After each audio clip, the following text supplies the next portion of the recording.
is a woman over the weekend who took it upon herself to research my family history in hopes of digging up some kind of a gotcha moment, a gotcha angle to validate illegal immigration and open borders. And what she found was really shocking, guys. She found that my family who came here in the 1800s from Norway and Germany, that they spoke Norwegian and German. Okay. And really what she did is prove that my family came here.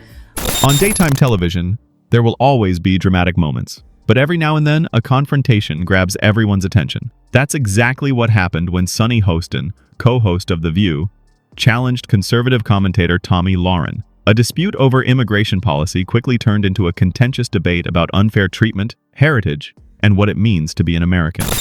Immigrants come over here and they don't know anything and they're dragging us down because we all come from immigrants, including you, Tomi Lahren. He talks about low skills. What exactly are her skills? Her second great-grandmother had been here for 10 years, yet spoke no English. Oh my gosh. 1930 census says Tommy's 3 times great-grandmother had been here for 41 years and still spoke German. For Tomi Lahren, controversy is nothing new. She is well known for her strong, uncompromising views on immigration and has long argued for a strict merit-based system that requires people to abide by the law in order to enter the country. Conversely, Sunny Hostin has consistently advocated for a more compassionate stance, often disputing conservative rhetoric. It was inevitable that the two would cross paths. The fire started when Hostin confronted Lahren directly using Ancestry.com records. According to Hostin, Lahren's own family could not speak English for years after arriving in the United States from Norway and Germany in the 1800s. This was presented as hypocritical by the broadcaster, who suggested it weakened Lahren's stance on immigration today.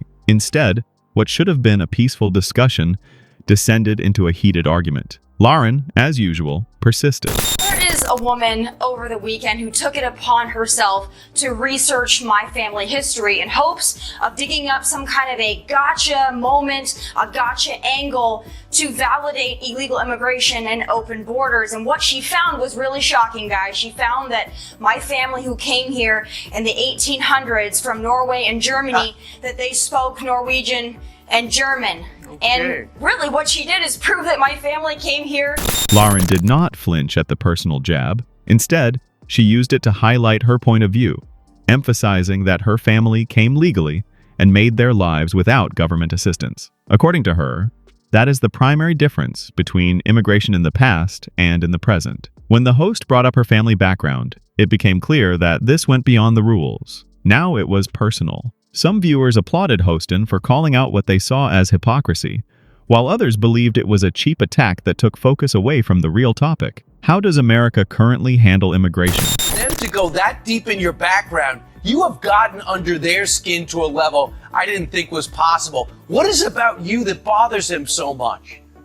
Well, it's not just me, it's anybody who advocates for merit-based immigration or has an issue with open borders. And again, just like you said, they don't seem to understand that we, on the right... The question of whether immigration in the 19th century is similar to immigration today was then discussed. At first glance, the situations might seem the same. People seeking a better life by relocating to another nation. However, Lahren argued that the parallel was flawed. In those days, immigration was mostly unchecked, and newcomers built their own paths in the vast countryside. The process today is increasingly influenced by stringent regulations, concerns about national security, and modern welfare programs. Hostin countered that she wasn't talking about laws, she was talking about assimilation. According to her, cultural integration has always taken time, just as Lahren's ancestors experienced. But the lesson was different for Lahren. She argued that the significant distinction in the current debate is that her family complied with the law and did not rely on government support. Whether ideological, historical, or identity-based, this discussion exposed a much larger divide in American views on immigration.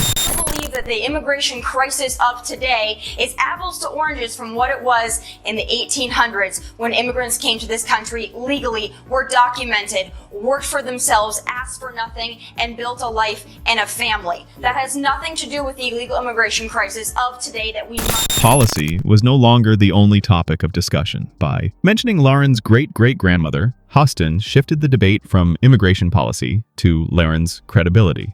Questioning someone's ideas is one thing, but using their family history to make a political point was a bold move. When pressed, however, Lahren did not fold. Instead, she responded in a lighthearted manner, mocking Hostin's unexpected genealogical research skills. She kept her composure and rallied her supporters. The effects were immediate. Social media was ablaze with passionate reactions. Some criticized Hostin for personalizing the issue rather than concentrating on policy, while others applauded her for exposing what they saw as hypocrisy. I lost my job at a conservative network because I said I was pro-choice. That's a big no-no. There, it was a big no-no. You know, I offended the community. I went on The View and I said, just a point that a feeling that I've had for a long time, I'm very limited government. Like, that's just me. I'm not pro-abortion. I'm just very limited government. That's my perspective on a lot of things. And I lost my job at a conservative network for that. How did you know you lost your job? Like, what did that look like? So you go on The View, you say this, and then what happened? Then they told me, don't come back on Monday to do your show.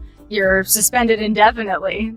That's how it was. Were you shocked? Were you like, oh, this makes sense? No, I was shocked. And that's why the lawsuit ensued. I have a view that some conservatives still to this day take a real issue with, and they tell me I'm not a real conservative or this or that. It's on both. Furthermore, the exchange put both points of view in a difficult position.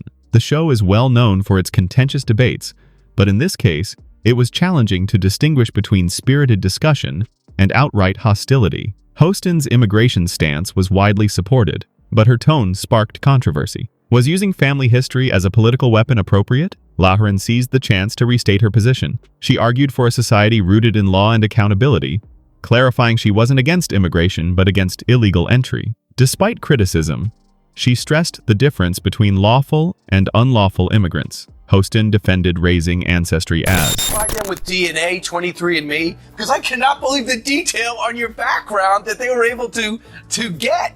Well, I don't have to. She did all the research for me, so I'm sure my family is very What about appreciative. Joy saying that, what are your skills? If it's beyond research, it is personal. It is mean. Well, of course, this is classical Joy Behar, but I would like to ask Joy Behar what her skills are, because perhaps we could swap stories. I know I watched Joy and she seems like a highly skilled lady, but for her to attack me, that's really interesting. Those in glass houses. The irony is that there is more common ground between the two women than they acknowledged. Both recognize the value of immigrants' contributions to the United States. Both believe assimilation is crucial and see themselves as defending what is best for the nation. However, in the middle of live broadcast, those shared themes disappeared. In the end, the topic of this clash went beyond policy. The rise of personal politics was at issue. When disagreements shift from ideas to personal attacks, the lines become sharper and emotions more intense. Whether you sided with Hostin or Lahren, one thing is certain: this moment struck a chord. On that day, it wasn't just another TV dispute. It was a reminder of the nation's continued divide over immigration and how easily political debates can become personal.